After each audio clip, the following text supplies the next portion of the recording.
Hello, guys.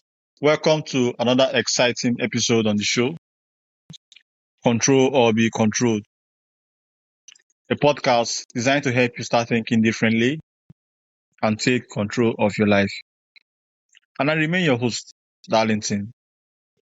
Today's guest is Mitesh Jani, a practicing dentist, writer, and founder of Selfworth.ca, a platform dedicated to inner work, self-study, and personal transformation. Mitesh, welcome to the show. Thanks, Darlington. It's great to be here. All right, I would like you to add a little bit to that introduction. Sure, yeah. Like you said, my day job is being a dentist. I'm a clinician, but I've been writing for a really long time, over 10 years. And for a lot of those 10 years, I didn't really share my writing with anybody.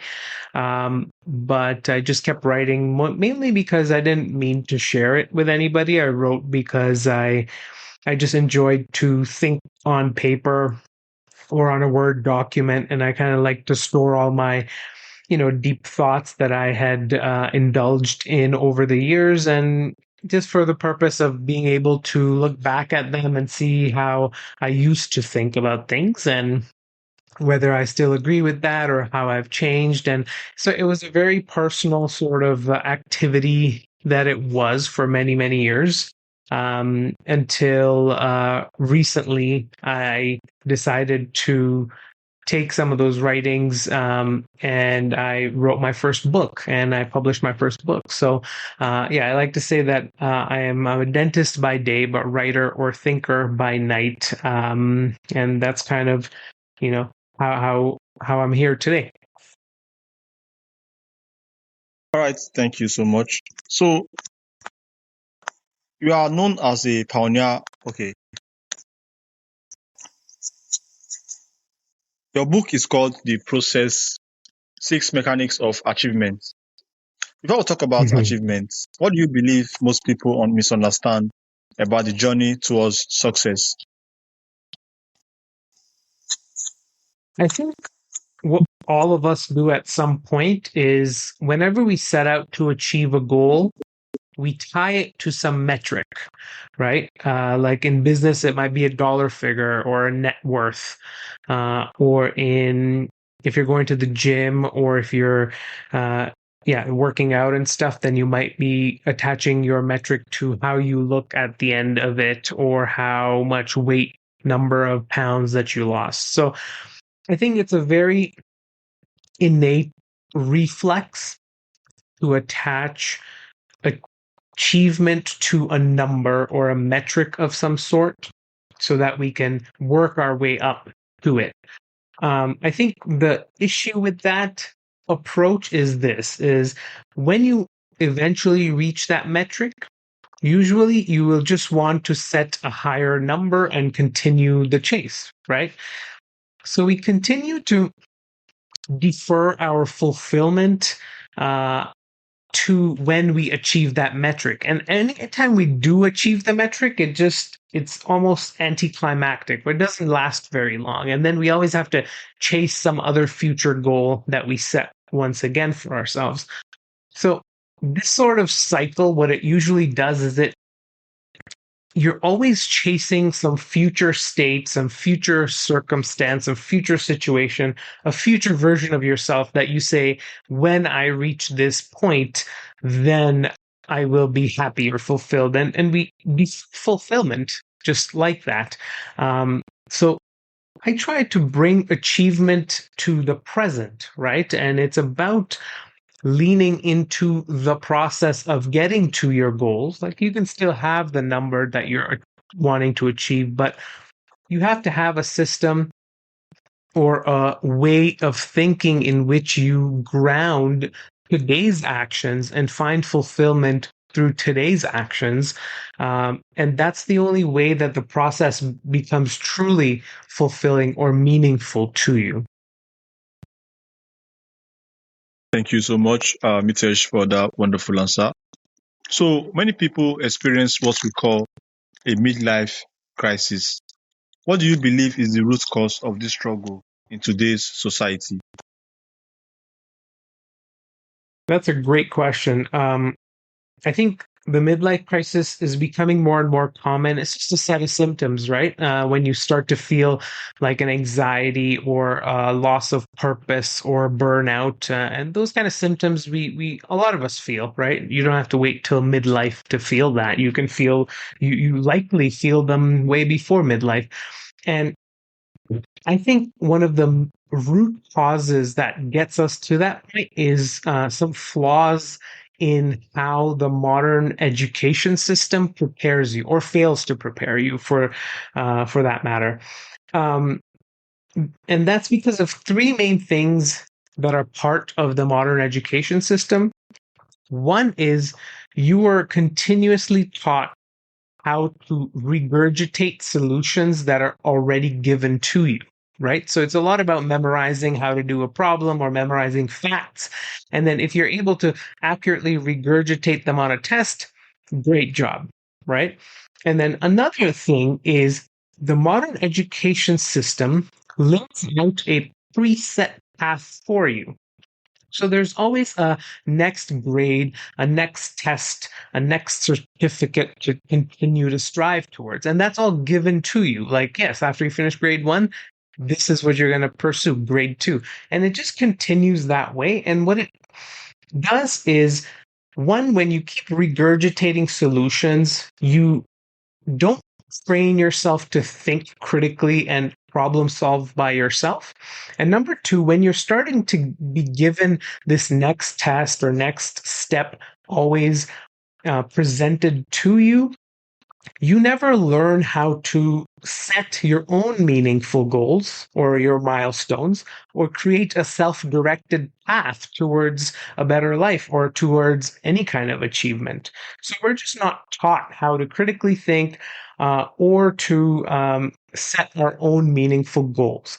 And then one of the last things that I think the modern education system also does is what we just talked about achievement being about numbers, because it shifts our focus onto what grade you're going to receive, right? Because it all matters how much of a percentage you get on your test. That is always the goal.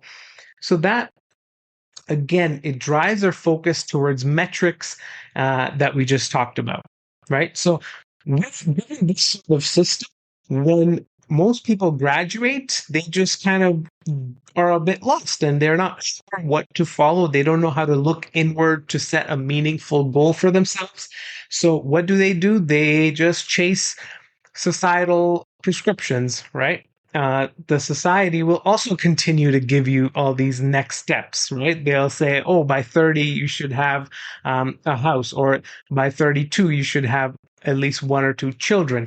By 35, you should have this number of this many dollars in your investment account.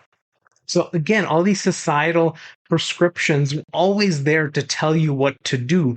And so we're just left chasing these prescriptions because we never learn to look inward and set our own meaningful path in life.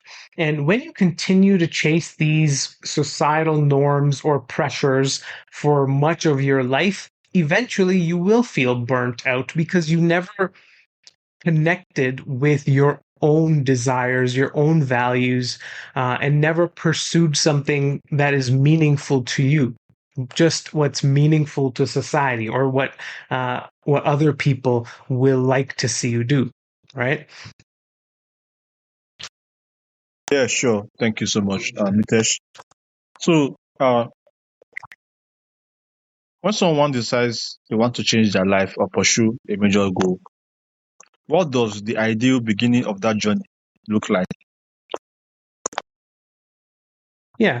So I like to use the story of Steve Jobs to sort of demonstrate what an ideal beginning looks like. And the very nature of it is not ideal, and that's okay, right? So when Steve Jobs was taking a college course, he eventually dropped out of the college course. And one of the first things that he did when he dropped out is he sat into a calligraphy class, which he was not even enrolled in it, so he wasn't going to get any credit for sitting in this class. But he was just curious, and it kind of piqued his interest to sit and learn about calligraphy, right? So what's important to note that is that it was not part of some grand plan of his to learn calligraphy and build off of that somehow. And there was no guarantee that it was going to be useful to learn calligraphy. So it was a step that he took that kind of didn't make a lot of sense in the grand scheme of things. Many people would have questioned it and called it a bad decision.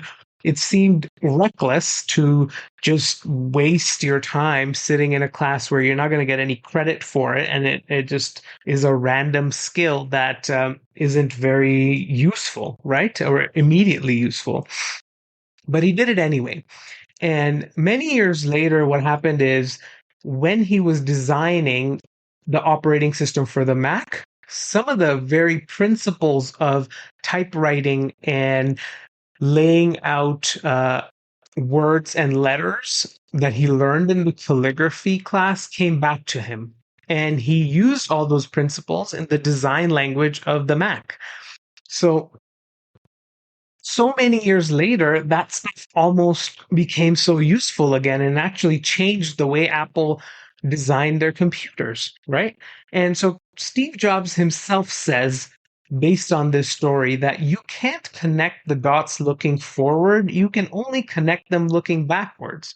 So in that moment when he was taking the calligraphy class, nothing really made sense. And there was no way for him to know how that experience was going to be useful to him somehow in the future.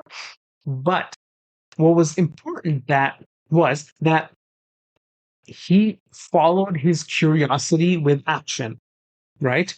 And even when things don't make sense in the beginning, that sometimes is a good sign because when you try to always logically connect the dots or make the puzzle fit, you will just think in a logical mindset, which sidesteps your ability to tap into your intuitive forces and your intuition.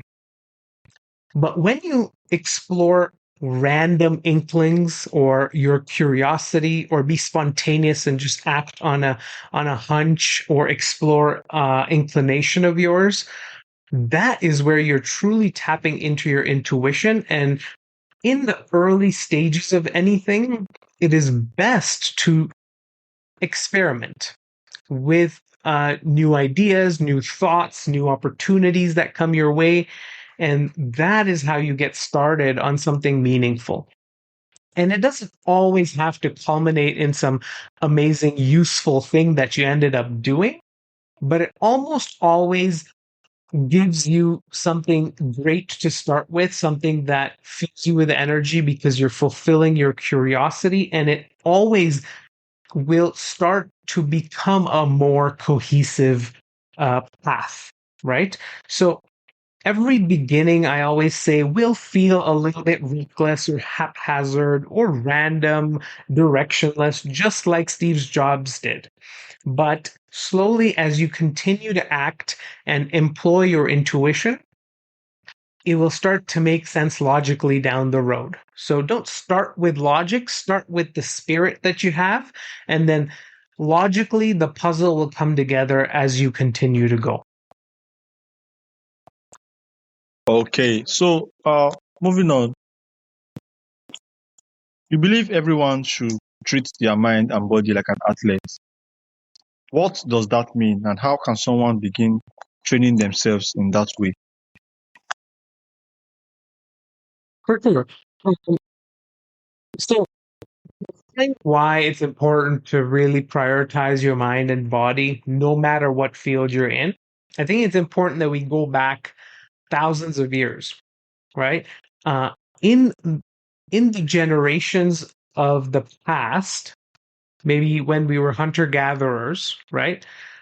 We had very generalized societies, and that means that every individual was well versed in all aspects of life, right? They could cook, they could farm their own stuff, they would build their own furniture, they would build their own house, and everyone could do kind of everything.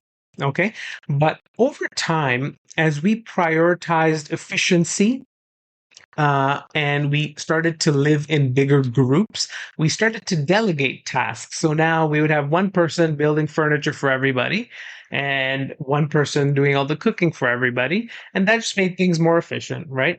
Um, and then, furthermore, as we started becoming more advanced of a civilization, we started introducing currency. So now someone could just grow up learning how to do one specific task, do that task, earn money, and then use that money to buy the tasks or buy the services or products that they can't build themselves, right? So there's this general trend towards specialization in our civilization, right? So every single person is so specialized when you think about it. They do a very specific task and they don't know too much about the things around it. So we've gotten deeper and more specialized knowledge about every little field of work, right? Now, combine that with the fact that we've had so much global advancements in transport and communication that now you're not uh, competing with just your immediate surroundings, right? If you're a software programmer in the US, doesn't mean you just have to be the best software programmer in the US. No, your company can hire somebody remotely from India to do it. So now you're competing against such a bigger pool, right? So if you take those two things, one is a highly specialized field in pretty much every field, and number two, a bigger pool of competition.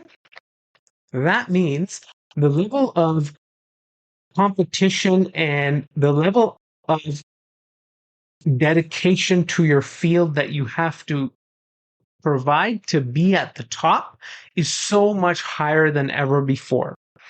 And so what you will notice is in all professions, maybe the not the average, but the elites will always focus on getting that small edge or advantage over everybody. And even in fields that are not like athletics or anything, and it's just mostly cognitively centered fields, we will see that the elites will prioritize things like their physical health and mental health, right? So, for example, chess chess has nothing to do with being a great athlete or doing cardio or keeping fit, right? You just have to sit there and think. That's what we would think. But in this day and age, the topmost people in chess, like Magnus Carlsen, for example, they have a very strict routine because they know they have to be fit to have a good healthy mental state to facilitate. They need that extra edge to be at the top. For example, violinists, right? You think, okay, it's just sitting down and playing an instrument, but no. The top violinists have a rigorous training regimen that helps them maintain good posture, and in turn helps their practice and makes them that much better of a violinist. So even traditionally non-physical fields are starting to realize that to be at the top or the elite, you have to prioritize your mind and your body like an athlete does. And so that is why it is so important that anybody in any field can immensely benefit from becoming an athlete of the body and of the mind. Does that kind of make sense?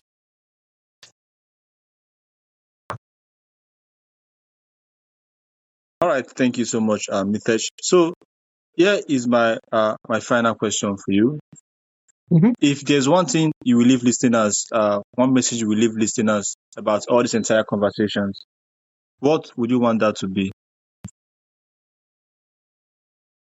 If we had to focus on one thing, it would be on starting, right? And then on the power of reckless beginnings, like we talked about. And oftentimes we think oh, I've got a bunch of responsibilities, I have a job, I have bills to pay, I have a family to take care of. How can I be reckless or just do random things, right? So I think it's important to remember that we're not trying to quit our job, leave our responsibilities behind, and go do something reckless or curious or follow our curiosity. It's just about inviting a few minutes a day or a regular sort of invitation for spontaneity in our schedule, right? So carve out 5 to 10 minutes of your day every day to explore your curiosities, your inclinations, and just do things that are related to whatever you feel like in that moment. And as you do this, regularly, you will start to see that it sort of grows into your life to more than 5 minutes a day, right? And you start to find more meaningful pursuits. And then you have a point in your day where you have something that is meaningful to you that truly satisfies your spirit and nourishes kind of your deepest desires and values. And when you start to do this, you inevitably start to find fulfillment, even if it's in those 5 minutes a day. You have something to look forward to. And over time, this is bound to grow into your life in a bigger way. And you will have bigger goals, bigger aspirations, and more meaningful achievements. Okay, so for those who would like to connect with you, how can they do that?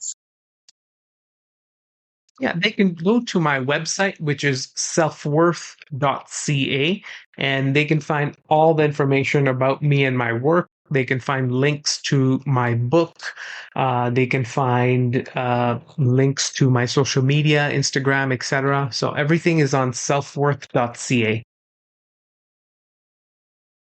All right, Mitesh, once again, thank you so much for coming to my show. Thank you for sharing your insights and your perspective with me and my audience. It was really great to have you.